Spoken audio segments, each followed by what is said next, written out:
Bismillahirrahmanirrahim. Dear students, I am Sajid Hussain. I am teaching you the subject of geography of 8th class. Today is our 11th lecture. जैसा कि आप जानते हैं कि हम chapter class 8 की आपकी ज्योग्राफी सब्जेक्ट के चैप्टर 2 को जो है स्टडी कर रहे हैं। चैप्टर 2 जैसा कि आपको प्रीवियस लेक्चर्स में बताया जा चुका है, chapter 2 basically land of agents of land form change जो हैं उनके बारे में जो है जो कि 4 हैं उनके ऊपर बेस करता है। हम जो first 2 land form change agents हैं ग्लेशियर्स और रिवर, उनको डिटेल से जो है वो स्टडी कर चुके हैं। लैंड फॉर्म चेंज एजेंट से मुराद ये है कि जो फिज़िकल लैंड फीचर्स हैं उन को कंटिन्यूस जो है ये 4 जो लैंड फॉर्म चेंज एजेंट्स हैं जिनमें रिवर, ग्लेशियर, एयर और सी वेव्स शामिल हैं। ये लैंड फॉर्म जो कि फिज़िकल लैंड फॉर्म्स हैं उनको कंटिन्यूस चेंज करने में अपना रोल जो है प्ले करते हैं। ये प्रोसेस एक दिन में नहीं होता, इसमें बहुत जो टाइम लगता है, लेकिन इनका जो ये लैंड फॉर्म को चेंज करने का प्रोसेस है ये कंटिन्यूस जो है ये जारी रहता है। अब एयर जो है आज का हमारा जो 11th लेक्चर है वो third land form change agent जो कि एयर है उसके बारे में है। एयर का वर्क जो है वो अगरचे एरोजन और इसी तरह डेपोजिशन से रिलेटेड है। जो लैंड फॉर्म क्रिएट होते हैं एयर के as a land form change agent, उसमें एरोजनल और डेपोजिशनल लैंड फॉर्म्स हैं। एयर जो है उसका ज़्यादातर जो है वर्क वो डेजर्ट्स एरिया में होता है, एरिड और सेमी एरिड एरियाज में। अब जो है अगर इसको एयर के वर्क को कंपेयर किया जाए ग्लेशियर और रिवर के साथ, तो ग्लेशियर और रिवर जो है वो एक स्पेसिफिक जो उनका वे है उसके ऊपर जो है रिवर अपना जो है वो अपना जर्नी स्टार्ट करता है माउंटेनियस एरिया से, और एक मखसूस जो है पाथ पे अपना सफ़र जारी रखते हुए वो किसी सी या ओशन के साथ जो है उसके सफ़र का इख्तिताम होता है, उसमें वो ज्वाइन होके अपने सफ़र का इख्तिताम करता है। इस सारे सफ़र के दौरान जो है रिवर की हम 3 स्टेजेस में रिवर के होल जो है जर्नी को 3 फेजेस में डिवाइड करते हैं, माउंटेन स्टेज, प्लेन स्टेज और डेल्टा स्टेज। लेकिन ये जो इसका सारा उसमें जो as a land form change agent जो इसका वर्क है वो एक स्पेसिफिक इसमें वे में होता है, यानी एक मखसूस जिस रास्ते पे रिवर अपना सफ़र जो है जारी रखता है, उसी जो वाटर का प्रोसेस है एरोजन का, अम्ले कटाव का, वो उसी उसमें रिवर के पाथ पे होता है, जो रिवर का रास्ता होता है या रिवर की गुजरगाह आप कह सकते हैं।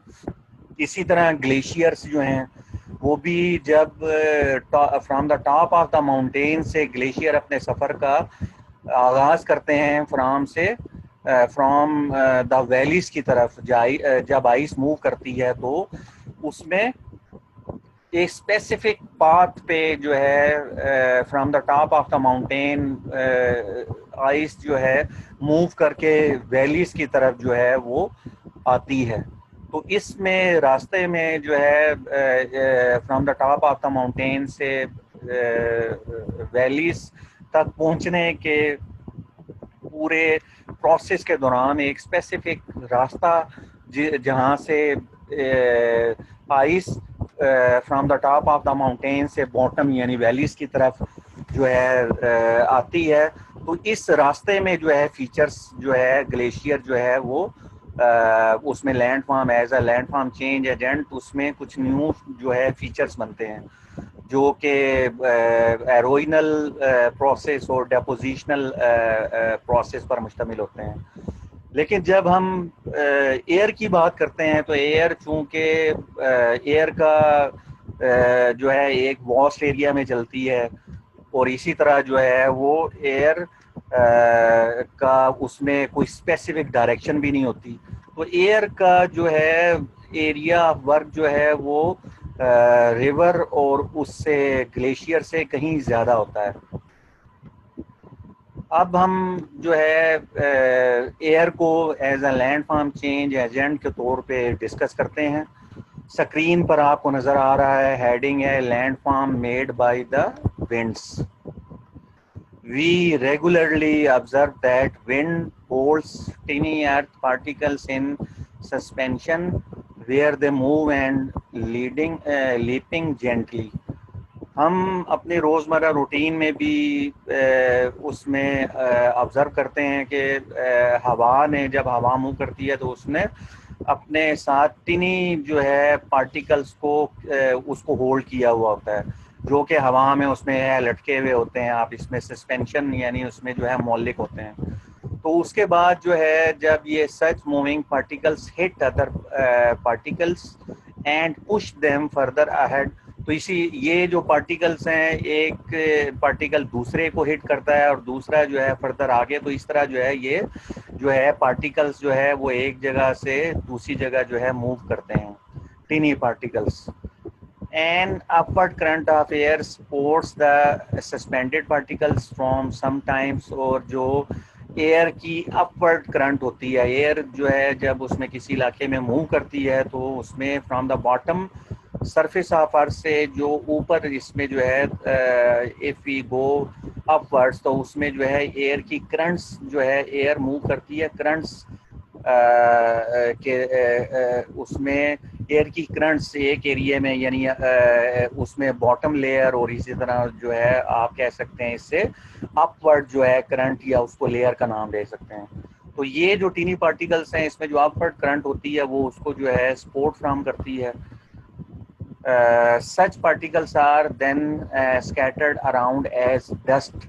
तो ये जो सच पार्टिकल्स जो हवा के साथ मौलिक होते हैं वो क्या है वो जो है एरिया जिस एरिया में हवा चल रही होती है तो वो उसको क्या है स्कैटर्ड अराउंड एज डस्ट, यानी डस्ट इसको आप धूल कह लें या डस्ट, इसमें जो है मिट्टी के जो ज़रात होते हैं उसको जो है वो काफ़ी एरिया में स्कैटर्ड इसको फैला देती है।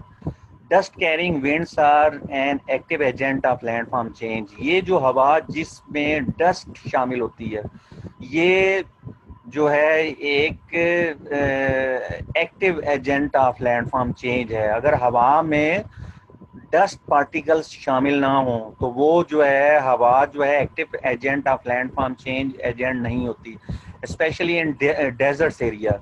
डेजर्ट्स एरिया में जो है हवा का as a role active agent of landform change ये बहुत ज़्यादा होता है डेजर्ट्स एरिया में।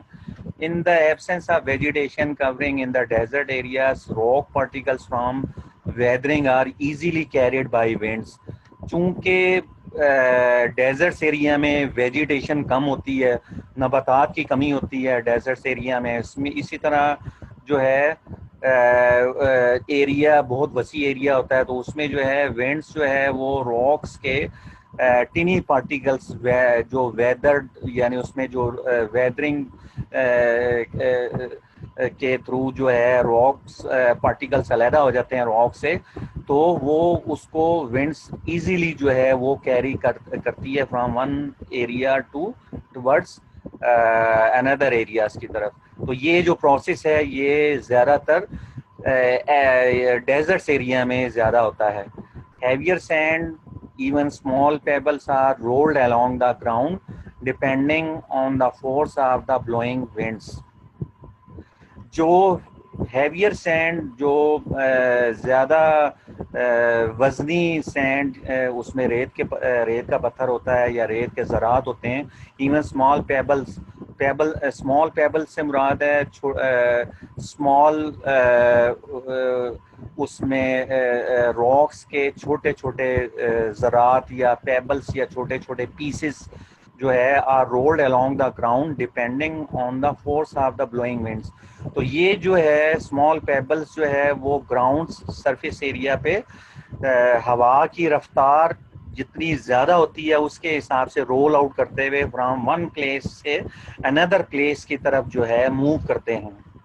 तो ये जो है ये ज़्यादातर ये जो प्रोसेस है, ये वर्क है एयर का, वो डेजर्ट्स एरिया में हमें जो है वो ज़्यादा क्लियरली नज़र आता है। ये नेक्स्ट वन, ये स्क्रीन पर आपको एक डायग्राम जो है नज़र आ रही है। इसमें इसकी हेडिंग है cuts bye winds and rain. अब इस डायग्राम में आप देख सकते हैं कि ये इसमें रॉक्स हैं, ये रॉक्स आपको नज़र आ रही हैं। इसमें जो है रॉक्स में, इस रॉक में इसमें ये रॉक है तो इसके जो सेंटर में जो है ये रॉक कट हो चुकी है। इसी तरह इस रॉक के स्टैंडिंग जो रॉक है, इसका आउटर जो इसका पार्ट है वो भी जो है वो कट, उसमें जो है जगह जगह से उसमें जो है वो कट हुआ है। तो ये एक हैंगिंग फॉर्म में जो है नज़र आ रही है। इसी तरह ये अनदर जो दूसरे इसमें जो है स्मॉल रॉक्स इसमें नज़र आ रही हैं, इनमें भी इनकी हाइट्स कम हो चुकी हैं और इनके साइड्स पोर्शन जो है वो भी उसमें एरोजन या अम्ले कटाव से जो है वो एरोड होके उसमें जो है ये शेप्स इन्होंने इख्तियार कर ली है। अब ये जो है अगर इस डायग्राम को माइंड में रखते हुए अगर आप इसको प्रीवियस इसको अगर 200 ईयर्स 500 ईयर्स बिफोर अगर आप उसमें माइंड में इसमें रखें तो उस टाइम जो है हो सकता है ये जो सेंटर पार्ट हमें नज़र आ रहा है इसमें स्क्रीन में, ये जो है उसमें इस तरह कवर हो, ये जिस तरह नज़र आ रही है हैंगिंग फॉर्म में, तो हो सकता है इसमें जो है ये सेंट्रल पार्ट जो है वो फुल एरोड ना हुआ हो। तो ये with the passage of time इसमें रेन वाटर के साथ और इसी तरह विंड्स जब इसमें फोर्स के साथ उसमें चलती है तो ये अपने हवा अपने ताकत के साथ जो है उसमें टिनी पार्टिकल्स जो है इसमें रॉक्स के, इसको जो है वो हवा के फोर्स के साथ उसमें small particles with the passage of time उसमें जो है वो स्मॉल पीसेस उसमें रॉक से अलहदा हो जाते हैं। तो ये जो है ये प्रोसेस हमें जो है वो डेजर्ट्स एरिया में हवा का नज़र आता है, जिसमें जो है रॉक्स जो है वो अपनी प्रीवियस शेप चेंज करके उसमें न्यू जो है शेप्स में कन्वर्ट हो जाती हैं और उनके उसमें जो है उनका उसमें जो है रॉक्स मटेरियल या उसमें जो है रॉक्स जो है रॉक्स का कुछ part with the passage of time हवा के वर्क के साथ उसमें उनसे अलहदा होके कहीं किसी और जगह पे डिपॉजिट हो जाता है। ये मटेरियल हवा इसको कैरी करके किसी दूसरी जगह पे डिपॉजिट करती है। Next one, land form shape by wind halogen. ये विंड एरोजन से मुराद है हवा का अम्ले कटाव। तो उसमें हवा के अम्ले कटाव से जो लैंड फॉर्म शेप या जो तश्कील पाते हैं वो मंदरजा झैल हैं। Land form shape by wind erosion are commonly seen in dry areas. Land form जो शेप्ड है विंड एरोजन या हवा का जो अम्ले कटाव है वो ज़्यादातर हमें ड्राई एरियाज, उन एरियाज में जहाँ जो कि ड्राई मीन्स खुश्क, जहाँ पे रेनफॉल बहुत कम होती है, और ये ज़्यादातर डेजर्ट्स एरिया, इसी तरह एरिड और सेमी एरिड एरियाज में हवा का विंड का एरोजनल वर्क जो है वो ज़्यादा होता है। Important among these are the following. इसमें जो है जो important land forms wind erosion के ज़रिए उसमें जो बनते हैं वो मंदरजा झैल हैं। उसमें फर्स्ट वन है रॉक पेडिस्टल्स। रॉक पेडिस्टल्स, ये डायग्राम में आपको नजर आ रहा है, इसको खंबी नुमा चट्टान भी कहते हैं। अब इसमें आप देख सकते हैं स्क्रीन पे, जैसा कि ये एक इसमें जो है ये बेसिकली चट्टान की शेप है, डायग्राम है। अब ये जो है चट्टान, इसमें जो है ऊपर टॉप पे आप देखें तो उसमें छतरी नुमा चट्टान है, लेकिन इसका नीचे जो है बॉटम पे हमें स्टेम नजर आ रहा है। तो उसमें जो है हवा ने अपने फोर्स के साथ उसमें जो है हमले कटाव किधर किया, स्टेम में इसके। तो with the passage of time ये जो है ये पीसेस स्टेम से जो स्टेम वाली इसमें जो पोर्शन है यहाँ से अलहदा होके विंड ने अपने एरोनियन से हमले कटाव करके ये material with the passage of time इसमें जो है यहाँ से विंड ने कैरी करके कहीं और जो है उसको डिपॉजिट कर दिया। तो रॉक पेडिस्टल्स बेसिकली क्या है, softer layers of a rising rock mass are swiftly worn away by blows of winds as compared to harder layer। अब ये जो स्टेम नुमा हमें शेप नजर आ रही है, ये बेसिकली सॉफ्ट रॉक थी, और ये जो ऊपर छतरी नुमा टॉप पे नजर आ रहा है पोर्शन, ये हार्ड रॉक थी। तो ये रॉक पेडिस्टल्स क्या है कि इसमें जो है विंड अपनी फोर्स ताकत के साथ जो सॉफ्ट रॉक है उसको तो एक्चुअल रॉक से अलहदा कर देती है, लेकिन इसमें जो हार्ड रॉक है वो उसमें स्टिल अपनी जगह पे खड़ी रहती है। 10 rock mass cut at the base, इस वजह से जो है बेस पे चूंकि सॉफ्ट रॉक है वो ज्यादातर जो है सॉफ्ट रॉक एरोड हो जाती है। Such awkward looking rock pillars are called rock pedestals. तो ये जो ऑकवर्ड रॉक पिलर्स हमें नजर आ रहे हैं, ये जिसको स्टेम नुमा मैंने नाम दिया है आपको, तो ये जो है ऑकवर्ड शेप जो है रॉक की, ये जो है जिसको खंबी नुमा चट्टान भी कह सकते हैं, ये बेसिकली इसको टर्म दी जाती है रॉक पेडिस्टल्स की। तो रॉक पेडिस्टल्स बेसिकली वो रॉक्स का वो पोर्शन है जो कि सॉफ्ट रॉक एरोड होके हार्ड रॉक अपनी जगह पे स्टिल कायम रहती है। तो इससे जो फीचर बनता है उसको रॉक पेडिस्टल्स कहा जाता है। Now the next one is yardangs. Sometimes bands of hard and soft rocks lie parallel to the direction of regularly blowing winds। ये डायग्राम में आपको नजर आ रहा है कि बाज़ औक़ात जो है उसमें रॉक्स के ब्लॉक्स जो है सॉफ्ट और हार्ड रॉक के ब्लॉक्स जो है वो एक साथ उसमें जो है वो मौजूद होते हैं। तो उसमें क्या होता है, हवा के वर्क से फिर as softer band are quickly eroded by the blowing wind. तो इसमें जो सॉफ्ट बैंड है जो उसमें जो है सॉफ्ट ब्लॉक है इसका रॉक का, वो हवा के डायरेक्शन ऑफ विंड जिस तरफ हवा चल रही हो तो अपनी हवा अपनी ताकत या फोर्स के साथ इसमें जो सॉफ्ट रॉक वाला पोर्शन है वो जल्दी एरोड हो जाता है। लेकिन हार्ड रॉक जैसा कि डायग्राम में आपको नजर आ रहा है, हार्ड रॉक अपनी जगह पे कायम रहती है। In between standing rock bands appear. तो इसमें जो है स्टैंडिंग, ये जो है स्टैंडिंग रॉक्स बैंड रॉक जो हार्ड रॉक के बैंड या ब्लॉक्स है वो स्टैंडिंग फॉर्म में हमें खड़े हुए नजर आते हैं। Such feature showing ridge and furrow are called yardangs. तो इसमें जो है ये इसमें जो ये इसको हम इसमें जो है रिजेस और फरो मीन्स इसमें जो ये नालियां टाइप आपको इसमें नाली टाइप शेप नजर आती है।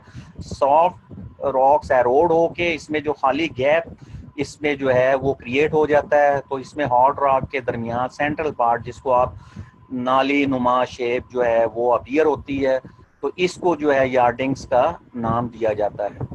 ये सेकंड फीचर जो कि विंड के एरोइनल प्रोसेस से जो है वो क्रिएट होता है उसको यार्डिंग्स कहा जाता है। Now the next one is mesas and buttes. In certain dry areas like Colorado state यूएसओ की कोलोराडो जो स्टेट है उसमें ये फीचर जो है ज़्यादातर इसमें जो है इसकी ये इसको देखा जा सकता है। River erosion has already shaped deep Georges sand canyons. जो रॉक का प्रोसेस है, रॉक रिवर के अमल से, जो रिवर एरोजन से, जो जॉर्ज और कैनियंस जो उसमें रिवर एरोजनल फीचर के ज़रिए जो उसमें फीचर्स क्रिएट होते हैं, वहाँ पे ये ज़्यादातर मीज़ा सैंड बटिस वहाँ पे जो है ये हवा के अमल से ये फीचर वहाँ पे बनते हैं। The plateau sides are steep and cliff like. तो इसमें जो है प्लेट्यू साइड जो है वो स्टीप यानी इसमें जो है स्लोप नुमा होती है। And here winds erode lower strata while top hard layer remain in flat tabular form. इसमें आप देख सकते हैं कि इसमें जो है ये सॉफ्ट रॉक जो है वो तो एरोड हो गई, लेकिन जो है हार्ड रॉक वो टेबुलर फॉर्म में जो है वो अपनी जगह पे कायम है। तो ये सीढ़ी नुमा जो है ये फीचर बन जाता है। इसमें such relief feature are known as mesas. तो इस रिलीफ फीचर को जो कि सीढ़ी नुमा, उसमें हार्ड रॉक्स खड़ी रह जाती हैं, सॉफ्ट रॉक जो है वो उसमें जो है एरोड हो जाती है। तो ये सीढ़ी नुमा स्टेयर नुमा जो फीचर है इसको मीज़ास कहा जाता है। In case the existing tabular rock strata are small, अगर ये जो है टेबुलर इसमें जो है रॉक स्ट्रेटा ये छोटा स्मॉल फॉर्म में हो तो इसको sloping sides are much sharp, और इसकी स्लोपिंग जो है ज़्यादा शार्प हो तो इसको जो है इस फीचर को जो है बट्टी का नाम दिया जाता है। ये स्मॉल जो है ये अगर ये ज़्यादा उसमें वसी या उसमें लार्ज एरिया पे हो तो ये इसको मीज़ास कहा जाता है, और अगर ये स्मॉल एरिया पे हो, स्लोपिंग साइड्स हो इसकी और मच शार्प हो तो ये इसको क्या है बट्टी का नाम दिया जाता है। डियर स्टूडेंट्स, ये जो है मीज़ास एंड बट्टिस और इसी तरह यार्डिंग्स और इसमें जो है rock pedestals, these are the erosional land forms जो कि विंड एरोजन के प्रोसेस से जो है वो क्रिएट होते हैं। आज के लेक्चर में हमने जो है विंड के एरोजनल लैंड फॉर्म्स जो कि डेजर्ट्स और सेमी डेजर्ट्स एरिया में जो है क्रिएट होते हैं उनको हमने स्टडी किया है। नेक्स्ट लेक्चर में हम इंशाल्लाह विंड के जो डेपोजिशनल फीचर्स हैं, विंड जब मटेरियल का एरोड करके डेजर्ट्स एरिया में स्पेशली मटेरियल को किसी जगह जहाँ पे डिपॉजिट जब उसकी विंड की फोर्स ख़त्म हो जाए उसमें कम हो जाती है तो मटेरियल को कैरी ज़्यादा नहीं आगे फर्दर कैरी नहीं कर सकती, तो जहाँ पे डिपॉजिट करती है तो वहाँ पे डिपॉजिट करने के नतीजे में कुछ लैंड फॉर्म्स जो है क्रिएट होते हैं। नेक्स्ट लेक्चर में हम इंशाल्लाह उन लैंड फॉर्म्स को स्टडी करेंगे। डियर स्टूडेंट्स, मैं उम्मीद करता हूं कि आज का लेक्चर आपने अच्छे तरीके से अंडरस्टैंड किया होगा। आप इस लेक्चर को अगर अंडरस्टैंड अच्छी तरीके से अगर आप उसमें करना चाहते हैं तो एक से ज़्यादा मरतबा लेक्चर्स को आप जो है उसमें जो है रिकॉर्डेड लेक्चर को एक से ज़्यादा मरतबा सुने ताकि आप लेक्चर के बारे में आपकी अंडरस्टैंडिंग अच्छे तरीके से जो है आप लेक्चर को अंडरस्टैंड कर सकें। इंशाल्लाह नेक्स्ट लेक्चर में आपसे मुलाकात होगी। अपना बहुत ख्याल रखिएगा। अल्लाह हाफिज़।